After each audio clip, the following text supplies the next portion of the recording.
Viver Bem. Oferecimento Magras Porto Velho. Escolha sentir-se bem.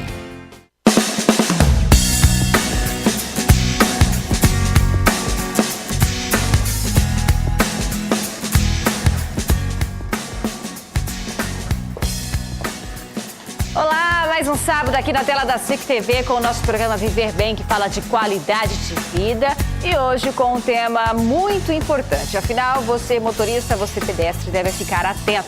O movimento Maio Amarelo nasce com a proposta de chamar a atenção da sociedade para o alto índice de mortes e feridos no trânsito em todo o mundo. Todos os anos, aproximadamente mais de 1 milhão de pessoas morrem vítimas da imprudência ao volante. Dos sobreviventes, cerca de 50 milhões vivem com sequelas. E o Brasil aparece em 5º lugar entre os países recordistas em mortes no trânsito, segundo dados da Organização Mundial de Saúde. Então, para falar sobre este tema, a nossa convidada de hoje, para falar de prevenção e cuidados no trânsito, é uma representante da Secretaria Municipal de Trânsito. Pode vir, Adriana Ferreira Felício, que é diretora de tráfego da Centran. E muito bem-vinda. Prazer. Tudo bem, Adriana? Tudo bom, tudo ótimo. Estamos no mês propício, né? Maio Amarelo, para falar sobre essa conscientização e para, quem sabe, reduzirmos esses números que são alarmantes, não é mesmo? É verdade, muito alarmante. Nessa época, a Centran, ela se mobiliza mesmo com toda a sua equipe para poder trabalhar, e a gente se junta, né, com outras entidades também, como o Detran, a Polícia Militar, a Polícia Federal. É uma agenda bem extensa, bem fechada mesmo, só com o Maio Amarelo, para a gente fazer palestras, blitz educativas, ensinando mesmo e relembrando o condutor da importância da educação no trânsito. As ações são intensificadas no mês de maio, mas acontecem durante todo o ano. Todo ano. Na verdade, ano passado a gente já começou a intensificar, que a gente fala aqui no Maio Amarelo, a gente intensifica, mas a gente já intensificou de uma forma que a nossa agenda da educação, né, da divisão de educação, ela está fechada todo mês. Todo mês nós temos palestras em escolas, comércios. Os comércios começaram a nos chamar mesmo para poder pegar e passar isso para seus representantes, para seus... para as pessoas que trabalham com elas, né? E isso nos alegra muito, porque eles estão vendo a importância, né? Porque a gente salva vidas com isso. No mês de maio, quais são as ações desenvolvidas pela Centran? Nós vamos fazer blitz educativas, palestras e continuar com a educação dentro das escolas. Mas as blitz que eram pontuais durante os outros meses, que a gente faz 3, 4, nós vamos fazer 10, 15 blitz educativas para poder realmente intensificar, massificar essa lembrança que o trânsito, né, o veículo, ele é um meio de matar, né? Então a gente precisa realmente trazer o condutor para o nosso lado e pegar e pensar mais na vida. Porque quando ele vai dirigir o seu veículo, ele está ali com uma arma. E é isso que a gente quer relembrar eles, que eles precisam ter realmente atenção quando eles estiverem com o seu veículo. E para trabalhar esta campanha, nós selecionamos um vídeo bem bacana no YouTube para você entender um pouquinho mais sobre essa conscientização, sobre estes números que são tão alarmantes. O documento foi elaborado com base em um estudo da OMS, Organização Mundial de Saúde, que contabilizou em 2009 cerca de 1,3 milhão de mortes por acidente de trânsito em 178 países. Aproximadamente 50 milhões de pessoas sobreviveram com sequelas. São 3.000 vidas perdidas por dia nas estradas e ruas, ou a 9ª maior causa de mortes no mundo. Os acidentes de trânsito são o primeiro responsável por mortes na faixa de 15 a 29 anos de idade, o segundo na faixa de 5 a 14 anos e o terceiro na faixa de 30 a 44 anos. Atualmente, esses acidentes já representam um custo de 518 bilhões por ano, ou um percentual entre 1% e 3% do PIB, Produto Interno Bruto, de cada país. Se nada for feito, a OMS estima que 1,9 milhão de pessoas devem morrer no trânsito em 2020, passando para a 5ª maior causa de mortalidade, e 2,4 milhões em 2030. Nesse período, entre 20 milhões e 50 milhões de pessoas sobreviverão aos acidentes a cada ano com traumatismos e ferimentos. A intenção da ONU com a década de ação para a segurança no trânsito é poupar, por meio de planos nacionais, regionais e mundial, 5 milhões de vidas até 2020. O Brasil aparece em quinto lugar entre os países recordistas em mortes no trânsito, precedido por Índia, China, Estados Unidos e Rússia, e seguido por Irã, México, Indonésia, África do Sul e Egito. Juntas, essas 10 nações são responsáveis por 62% das mortes por acidente no trânsito. O problema mais grave nos países de média e baixa rendas.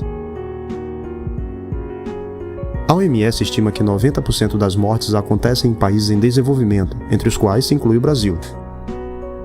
Ao mesmo tempo, esse grupo possui menos da metade dos veículos do planeta, 48%, o que demonstra que é muito mais arriscado dirigir um veículo, especialmente uma motocicleta, nesses lugares.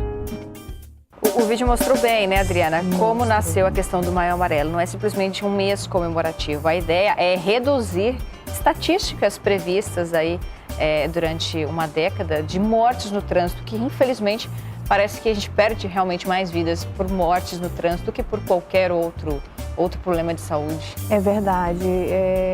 O trânsito, ele nos preocupa muito porque, como eu disse ali no vídeo, né, ele é o 8º, né, perdendo somente para algumas doenças como o câncer, doenças vasculares e homicídio, né, e o trânsito, ele mata mais do que a guerra, né, então isso nos preocupa muito mesmo, porque virou caso mesmo de calamidade, né, as pessoas, elas pegam seus veículos e elas acham que quando elas podem ir ao máximo que o veículo permite a velocidade, e não é assim, né? Nós sabemos que dentro das cidades existem limites de velocidades que devem ser cumpridas e não são cumpridas. E depois termina acontecendo, né, os acidentes que a gente vê em vítimas fatais, que infelizmente termina mudando a vida total de uma família.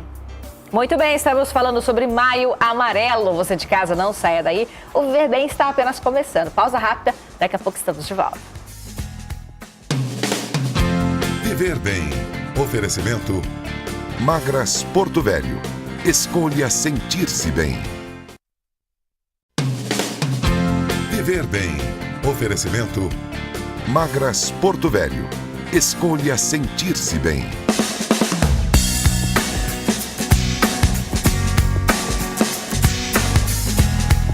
Já de volta neste sábado, falando de Maio Amarelo. Estamos conversando com a Adriana Ferreira, que é diretora de tráfego da Ciantran. E, Adriana, a impressão que eu tenho é que o cidadão ainda vê na Ciantran simplesmente um órgão fiscalizador para punir e tudo mais. Mas no Maio Amarelo, o foco das ações é a educação no trânsito, né? Sim. Na verdade, é como você falou, a população vê dessa forma, né? Mas quem não infringe o trânsito, né, não fala isso, muito pelo contrário, eles agradecem. E lá na Ciantran nós temos a divisão que ela é única e exclusiva para educação no trânsito. É uma equipe que vai para as ruas, faz blitz educativas, incentiva, ensina, porque a gente vê que muitas vezes os acidentes que ocorrem no trânsito, eles não são só culpa do condutor do veículo, mas também dos pedestres, né? Porque eles não sabem como atravessar as vias, aonde atravessar, né? Às vezes a gente vê que a faixa de pedestre, ela está bem juntinho a ele, mas ele atravessa nos lugares errados, né? Não levanta a mão, ele pensa que simplesmente está na faixa de pedestre, né? Ele já pode sair atravessando, né? E não é assim, existem regras, né? Ele tem preferencial? Sim, ele é a preferência porque ele é o mais fraco, né, no trânsito, mas ele tem que levantar a mão quando ele estiver na faixa de pedestre. E isso tudo a nossa divisão ensina. Eles vão para as vias, eles ensinam o pedestre, ensinam também o condutor a como parar nesses locais, né, que tem que sinalizar para poder o veículo que vinha atrás, ele também parar, né? Então, essa divisão, ela está atenta e só para educar, ensinar e incentivar aqueles que estão no trânsito a fazer o correto. Pegando o seu gancho de educação e também quando você mencionou que às vezes a culpa não é somente de quem está conduzindo, sim, o outro condutor que por muitas vezes pode estar certo ou não, ele tem atitudes que podem ajudar a evitar aquele acidente. É essa a chamada direção defensiva? Sim, e isso é quando eles vão fazer, né, os cursos, né, por isso que a gente fala a importância também da habilitação, né, que um dos maiores índices também que nós estamos vendo quando a gente faz as blitz, né, tanto educativas quanto fiscalizadoras, é que os condutores eles não têm habilitação. Quando a pessoa ela não tem habilitação, ela não fez parte, ela não participou dos cursos para adquirir a habilitação. Lá tem, né, a parte de direção defensiva, né, onde a pessoa aprende o código de trânsito. Lá no código de trânsito tem todos os regramentos para a pessoa poder pegar e dirigir o seu veículo. Tem como ele pegar e fazer a direção defensiva, como ele pegar e fazer a manutenção do seu veículo. Só que muitas vezes alguns eles participam, mas com o tempo também eles esquecem. Aí é que entra a parte da divisão de educação. Por isso que ela está permanente nas vias, porque as pessoas com o passar do tempo adquirem vícios de direção, né? E esquecem muitas vezes daquilo que eles aprenderam nos cursos. Eu sou muito a favor até da reciclagem das pessoas, por isso que nós estamos intensificando dentro dos comércios essa educação do trânsito. Eu até chamo todos, né, para poder pegar e ligar lá para a Centram, pedir mesmo para a nossa equipe ir, é gratuito, nossa equipe faz questão, ela é assim, ela é incentivadora, ela fica animada, entendeu? Quando chamam para poder participar de algum evento de comércios, de instituições, para poder dar uma palestra, ensinar. A população de fato tem se envolvido, né? Exatamente. Agora, nós tivemos algumas empresas grandes que nos chamaram, viram, né, que os seus funcionários, né, têm conduzido os veículos sem atenção, chamaram a gente está participando, está ensinando, e no final eles pegam, eles mesmos falam, nossa, eu esqueci ou eu nem vi isso, né? E agradecem. Então, a importância da educação no trânsito e a importância que nós, lá da Centram, nós damos muita ênfase para a educação com essa divisão.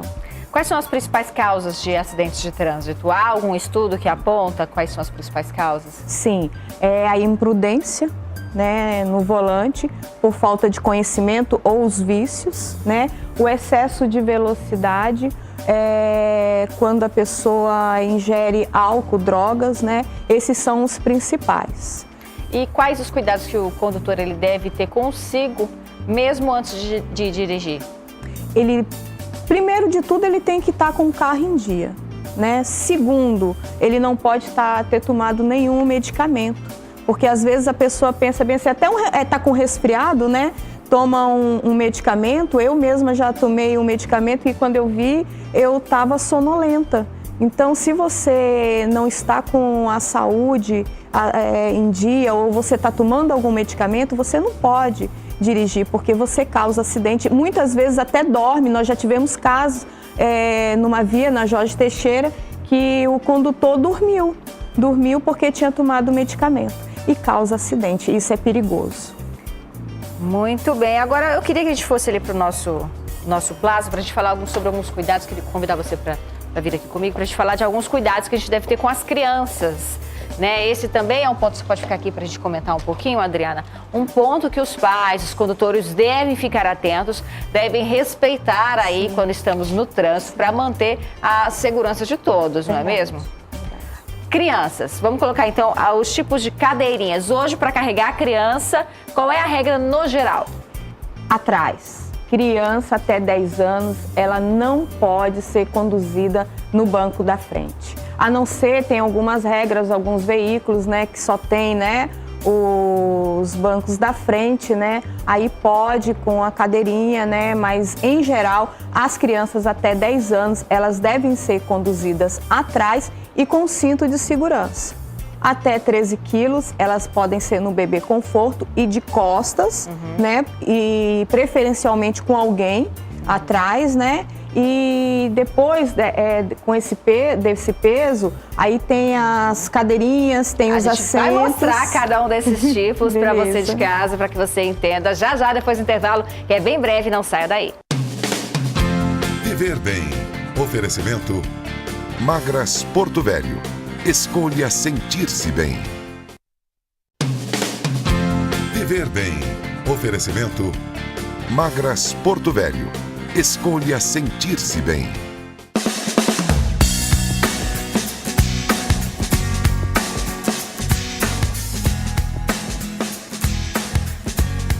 De volta com Viver Bem no Maio Amarelo, falando sobre algumas regras, algumas medidas que devem ser adotadas por prevenção e para que haja uma redução no número de mortes por acidentes de trânsito. Bom, no bloco anterior falamos já que crianças abaixo de 10 anos devem andar sempre no banco de trás, mas também existem regras para que esta criança seja acomodada no banco de trás. Eu queria que você fosse explicando uma a uma para a gente agora, Adriana. Então, a gente tem aqui do nascimento até 13 quilos ou até 1 ano de idade no bebê conforto, presa de costas para o movimento. Por quê?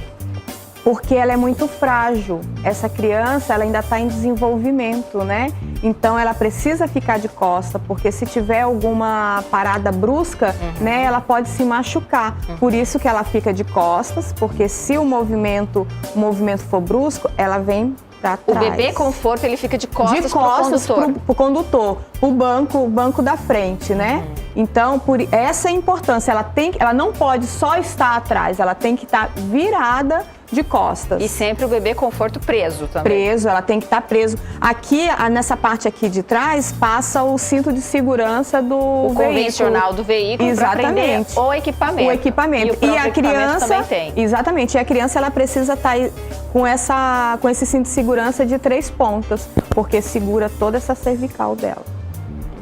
Então, passada essa faixa etária, temos aí de 1 a 4 anos, de 13 a 18 quilos, isso também é muito importante, em cadeirinha de segurança. Exatamente, ela pode já ficar de frente, né? Mas só que ela tem que estar presa em cadeirinhas de segurança. Pode ser a cadeirinha ou o assento, né? Eu acho que deve passar aqui o assento, porque até os 4 anos, o tamanhozinho dela, né? Continua sendo frágil, né? Então ela precisa ainda ter esse encosto, esse cuidado que o sistema é o mesmo, o equipamento é preso pelo cinto do carro e tem um cinto próprio, né? De 3 pontas aqui, de 3 pontas para poder pegar essa cervical dela todinha para proteger, caso ela venha para frente, né? Que seja protegido. Certo, então o próximo equipamento de segurança para as crianças de 4 a 7 anos e meio em assento de elevação. A elevação é porque ela não tem ainda, né, o tamanho suficiente de um adulto, então é feito a elevação para que ela já use o cinto de segurança do veículo, porque com o assento ela já fica no tamanho certinho para poder usar o cinto de segurança. Muito bem. Depois dos 7 anos... Acima de 7 anos e meio com o cinto de segurança. Aí já dispensa qualquer tipo de... A gente faz algumas ressalvas, porque algumas crianças, elas têm o tamanho... Depende da estatura da criança. Exatamente. Então, algumas elas ainda usam para poder o cinto de segurança não ficar na parte do pescoço, porque em caso de acidente pode estrangular. Acima de 7 anos e meio com o cinto de segurança, mas sempre no banco de trás No banco de trás, tem que ser. Certo, então essas são as regras de tipos de equipamentos, cadeirinhas, assentos, conforme a faixa etária para as crianças. Mas e os animais? Aqui em Porto Velho, quem gosta de levar o seu pet para passear, para levar ao pet shop, qual é a regra? Aumentou muito o índice, né? A gente chama até os nossos animais, né, de os filhinhos. Não, e são nossos filhos, né, de 4 patas. Então a gente tem que também ter o cuidado com ele. Ele não pode ficar solto dentro do carro. Primeiro, porque ele pode pegar em caso de acidente, ele pode vir a falecer porque ele é muito frágil. Segundo, que no movimento deles, o condutor, ele pode se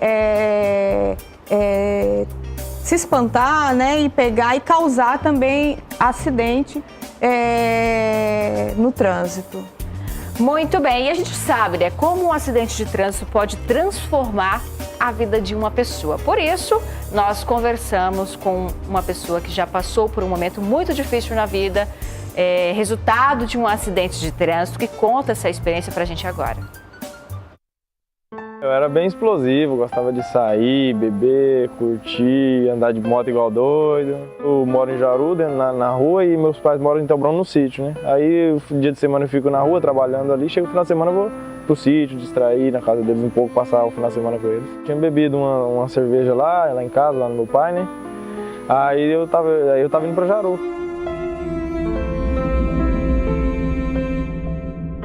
Como foi, nem eu sei explicar pra você, porque eu não me lembro do acidente. O que eu recordo é eu dentro da ambulância, chegando em Paraná, que fica uns 110, 120 quilômetros mais ou menos da onde me acidentei. Aí eu já tentei levantar e vi que já tinha fraturado a perna. Eu fiquei na ambulância 14 horas. O rapaz que possivelmente bateu em mim, né, não saiu, não prestou socorro nem nada. Ele nem se importou, nem nada. Cheguei no João Paulo, fiquei um pouco ali. E eu já não me lembro mais nada. Não sei se foi no outro dia ou à noite, isso eu já não me lembro. Já estava no leito, já com os ferros na perna. No João Paulo eles colocaram o fixador, né? E colocou uma tala na clavícula, né? Lá onde eu fraturei. Aí, lá no João Paulo foi esse procedimento que eles fizeram. Aí depois eu fui encaminhado para os outros hospitais, né? Que é o hospital de base. Aí lá que arruinou, deu infecção, avançou bastante. Aí teve que fazer a limpeza, colocou ferro. A família sentiu bastante, né, por causa do acidente. Mas assim, ele sempre, graças a Deus, estava do lado, estava cuidando, apoiando, né. Agora tá meio distante porque é longe, também não deixaram eles ficar aqui, né. Mas sempre estou se comunicando, falando com eles, eles procuram saber como é que tá as coisas. Tô louco para voltar para casa. Vai fazer um ano, porque meu acidente foi dia 20 de maio, desde lá, então nunca mais andei não. Hoje assim, tirando isso aqui eu me sinto bem, porque isso aqui, com fé em Deus, eu vou ficar bom, né? Mas agora, se tivesse acontecido algum pior, batido a cabeça, ficado com sequelas, a pessoa acha que uma hora, nunca vai acontecer com a gente, nunca vai acontecer com a gente. Eu sempre falava isso, pessoal, Vinícius, uma hora você vai se lascar. Não, eu sei pilotar, nunca vai acontecer comigo. Daí deu no que deu. Primeiro eu quero sarar, né? Primeiro sarar, depois eu quero estudar, correr atrás do tempo perdido, né? Na verdade, essa é apenas uma de várias histórias difíceis, né, resultantes de acidentes de trânsito. Eu queria agradecer a presença da Adriana Ferreira, ela que é diretora de tráfego da Centran, agradecer a Centran. Nós é que agradecemos. A gente espera alcançar essa meta, né, essa redução. Com certeza, nós estamos lá para isso e nós contamos com vocês também para poder pegar e nos auxiliar, dando ênfase à vida. Quando a gente está no trânsito, a gente tem que ter cuidado não só com a gente, mas com o outro, com a vida do outro. Tá certo. Obrigada, Adriana. Você de casa, um ótimo fim de semana. Se beber, não dirija. Use o cinto de segurança. Sábado que vem nós estamos de volta. Tchau, gente.